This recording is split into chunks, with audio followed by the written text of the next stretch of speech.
Assalamualaikum. Jadi untuk kompos itu alangkah baiknya saat kita proses pembuatan kompos kita kasih Koderma.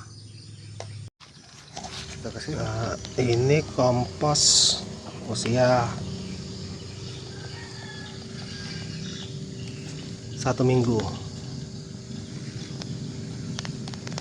Ini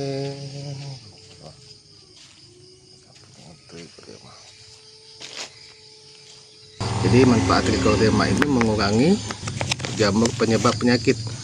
Jadi Trichoderma ini merupakan jamur antagonis yang dapat menekan perkembangan jamur patogen seperti penyebab busuk akar dan penyebab tular tanah. Jadi selain itu membantu menciptakan keseimbangan mikroorganisme yang baik dalam kompos. Nah, ini proses pembuatan komposnya.